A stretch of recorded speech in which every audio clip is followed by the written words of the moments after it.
Por eso veremos que va a tener una visión cósmica, que es la original, y luego va a tener también otra que es la humana, que es del retorno a lo cósmico.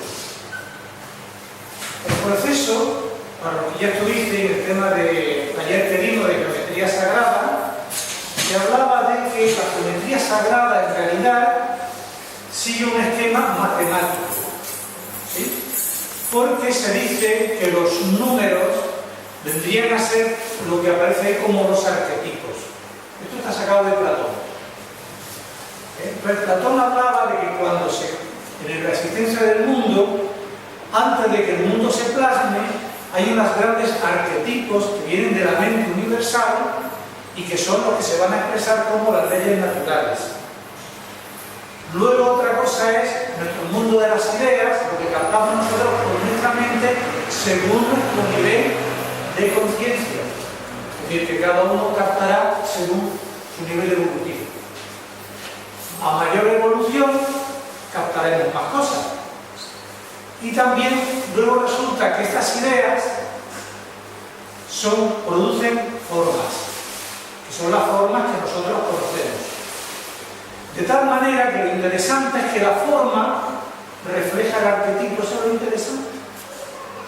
Por eso vamos a ver que se habla de que todo el universo no solamente está regido por las mismas leyes, sino que todo lo que existe dentro del universo, incluidos los seres humanos, cada uno de nosotros, es un reflejo del arquetipo si sabemos apreciar la unidad que hay en todas las cosas.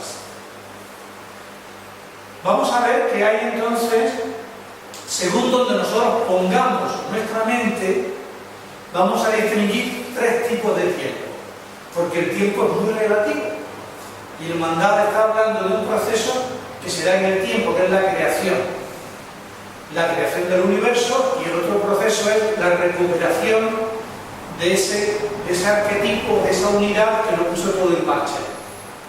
El primero, el tiempo mítico. El tiempo mítico es el que se refiere a los arquetipos, el que aparece en las historias cuando dice érase una vez.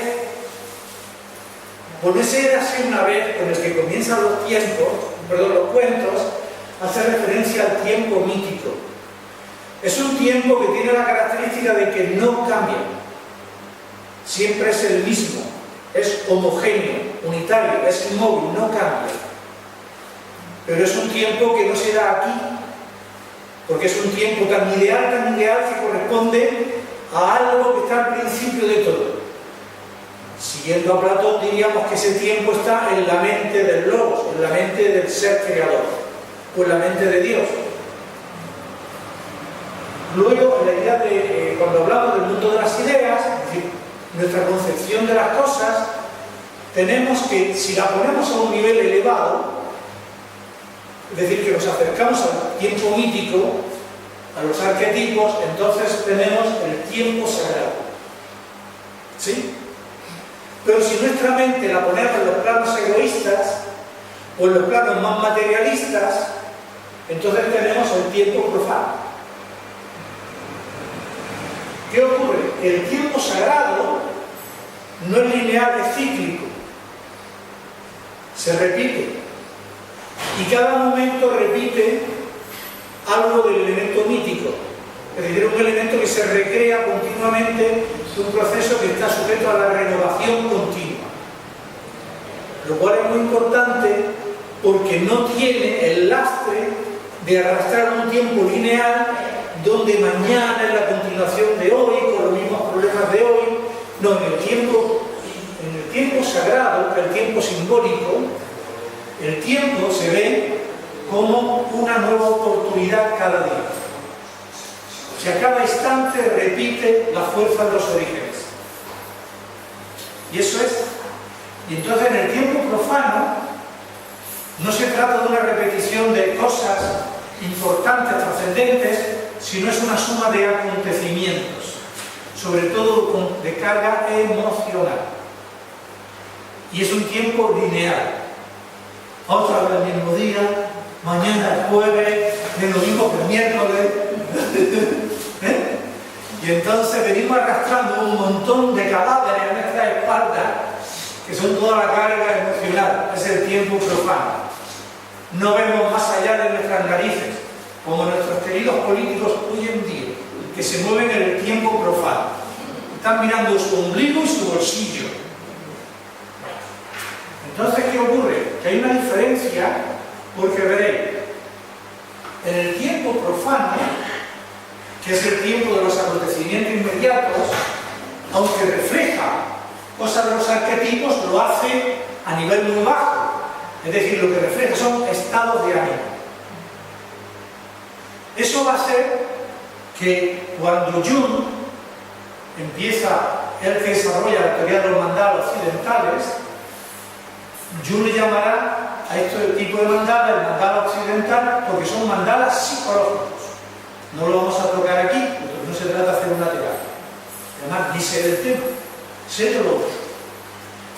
Pero resulta que el tiempo sagrado, ese tiempo ese tiempo sagrado, mágico, como está en conexión con los arquetipos o a un nivel superior, nos encontramos que nos va a dar un elemento de tipo simbólico. Y ahí tenemos las formas geométricas que reflejan aspectos de los arquetipos. ¿Por qué? Porque el símbolo es el lenguaje de lo sagrado. Nosotros tenemos un lenguaje musical de las notas musicales. Tenemos un lenguaje, si os dais cuenta, nosotros tenemos muchos lenguajes a lo largo del día. A veces no, pero en nuestra vida sí tenemos muchos tipos de lenguaje. Tenemos un lenguaje técnico para cuestiones del trabajo o para cuestiones de cosas muy específicas.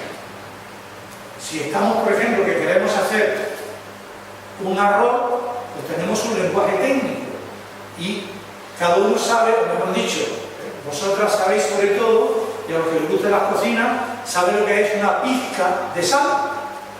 El que no tiene ni idea se vuelve loco. Dígamelo en miligramos. ¿Cómo quiere decir yo en miligramos?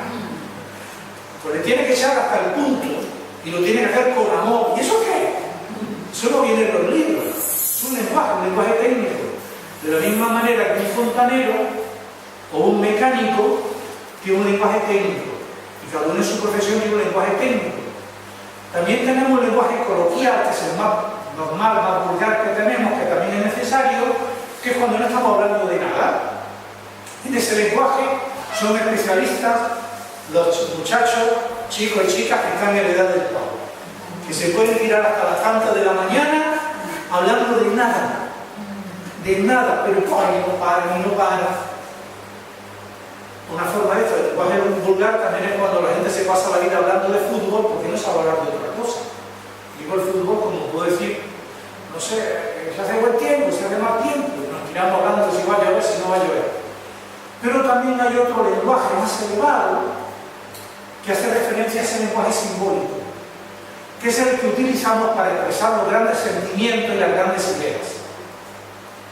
Porque el lenguaje sagrado se expresa a través de símbolos y refleja sentimientos elevados, emociones elevadas, como el amor, la amistad profunda, el sentido de la generosidad, ideas elevadas, la idea del bien común, la idea de pensar en grande, incluyendo a todos, no en pequeño, y grandes ideas. ¿Qué ocurre? Que hay entonces dos tipos de mandalas. Hay un mandala que es el mandala tradicional, el que Jung le llamará el mandala oriental, que tendría que ser el mandala de toda la vida, que es el que vamos a hablar, que trata de arquetipos y tiempo sagrado, que es, por ejemplo, lo que te he pintado. Y hay otro, que es el psicológico, donde los arquetipos los convierte en estados de ánimo.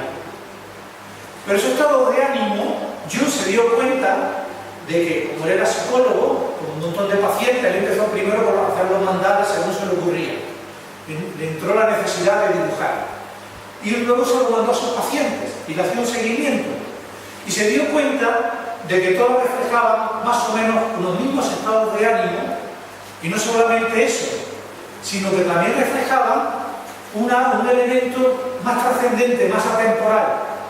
Y eso fue lo que le llevó a él a darse cuenta de que hay una conciencia colectiva diferente de la conciencia individual, lo que él llamó el inconsciente colectivo. que es percibir los arquetipos. Todos los seres humanos percibimos los arquetipos. Al día de hoy, los últimos descubrimientos de la antropología han descubierto que el ser humano es por naturaleza socialmente bueno. No es el egoísmo, no es socialmente bueno. O sea que la idea de ser bueno, que corresponde a los arquetipos, es algo que está en nuestros genes. Y hoy la moderna antropología, por los descubrimientos que han hecho, dice que la evolución de la humanidad se debe a eso. Que el hecho de ser sociales porque somos buenos. Es decir, estamos dispuestos a hacer sacrificios de cosas nuestras para favorecer a los demás. Curioso, ¿no? Entonces nos vamos a quedar con los mandalas tradicionales. Esa es la idea central. Como hemos hablado que mandala significa centro, la figura del centro se asocia fundamentalmente a estas tres ideas. Concentración es estar en el centro.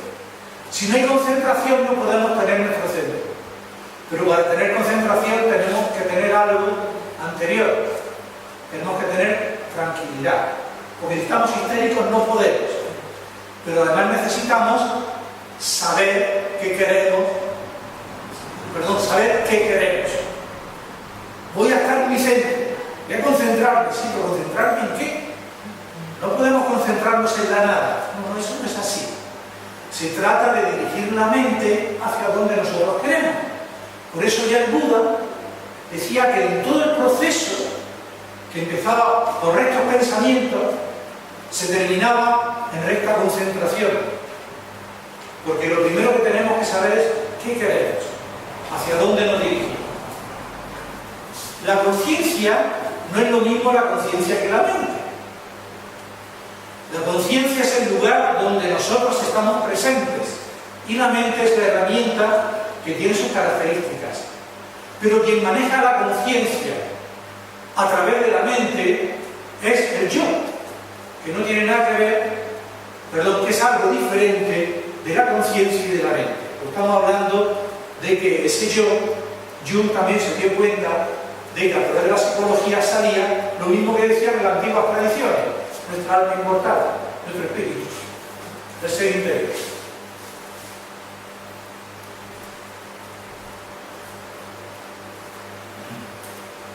Es un centro del cual vamos a salir porque surge el universo, pero es un centro al que tenemos que retornar.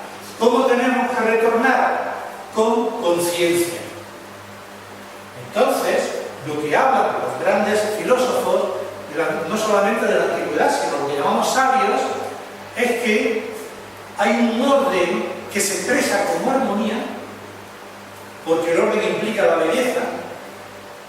Si no hay belleza, porque no hay orden, y ojo, cada cual tiene su orden, por favor. Pero eso uno lo nota, cada uno pondrá la habitación como él le guste, pero si está ordenada.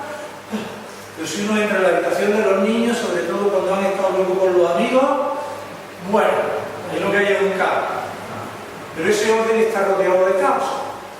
Porque vivimos en un mundo que es naturalmente caótico, es decir, tiende al caos. Es la ley de la entropía. Todo tiende a la destrucción. Si las cosas están ordenadas, lo están y tienden a estar desordenadas. Y si están ordenadas, porque han salido del desorden. Esto es así, no hay que dar muchas explicaciones con todo esto. 3 días que no arreglamos la casa, bueno, claro. 3 días que no dejamos la ropa en su sitio, ¿verdad? Pero naturalmente hay un elemento de orden y armonía. Por eso el mandala, lo que me está hablando es de ese retorno con conciencia al centro, que es al orden y la armonía. Y quiero insistir en la palabra orden porque hay palabras políticamente incorrectas hoy en día. Pues el orden es fundamental, porque el orden va asociado a la disciplina, a la voluntad. Y el orden es lo que nos permite que haya una continuidad en nuestras cosas. El orden no es rigidez, eso es otra historia. No es militarismo, eso es otra historia. El orden realmente es el que busca dibuja una cosa para cada sitio y un sitio para cada cosa. Y sabe por dónde tiene que empezar y por dónde tiene que terminar. Y cuáles son los elementos intermedios. Es eso, no es otra cuestión. Ahora, es que hay que ser espontáneo, eso es desorden. Ahora, ¿qué ocurre? Somos desordenados por comodidad. Por comodidad. Porque es más fácil, pero esto es falso. Porque luego, como diría Confucio, nos vamos a encontrar peor. Confucio decía, si sabes lo que tienes que hacer y no lo haces, entonces estás peor que antes. Es una cosa de sentido común. Si yo sé que tengo que limpiar los cacharros y no los limpio al día siguiente, tendrán más grasa. Porque esto es así, encontrarán más trabajo. Por eso los buenos cocineros, ya sabemos, las buenas cocineras aprovechan los elementos intermedios no para acumular las cosas, sino para ir quitando cuando todavía está fresquito, que lo quitan en un pimplar. Pero luego se deseca y a ver cómo lo quita. ¿No? Es eso.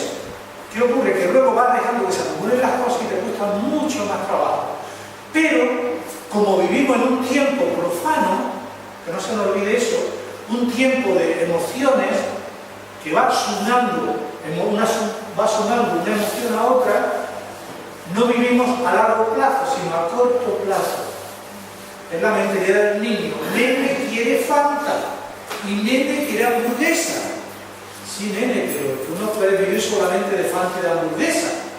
Y menos cuando tiene 8 años o 10. Pero nene quiere Fanta y hamburguesa.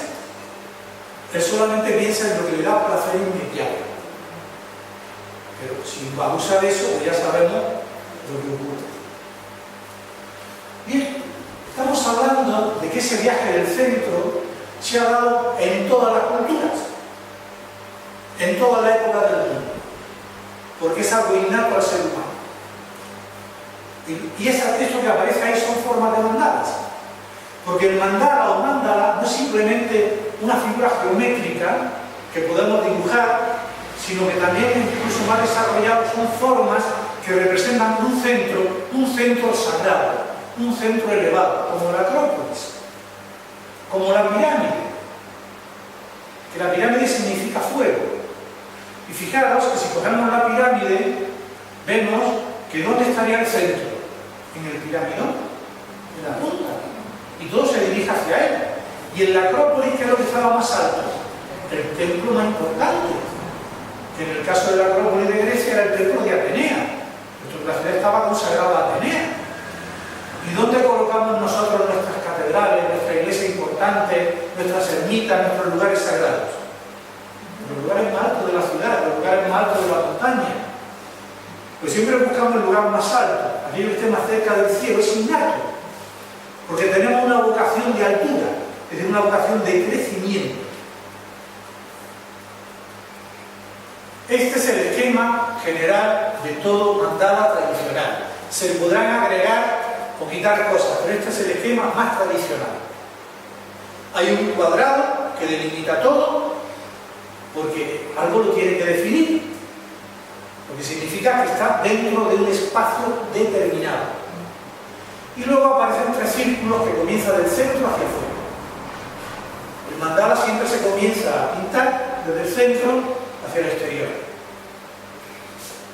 Y aparece que dentro del segundo círculo aparece un cuadrado, normalmente con una doble puerta. O sea, cada cuadrado como si tuviera como una tela adosada. En realidad es una doble esvástica, que significa el giro hacia la derecha y el giro hacia la izquierda. Yo luego lo voy a explicar.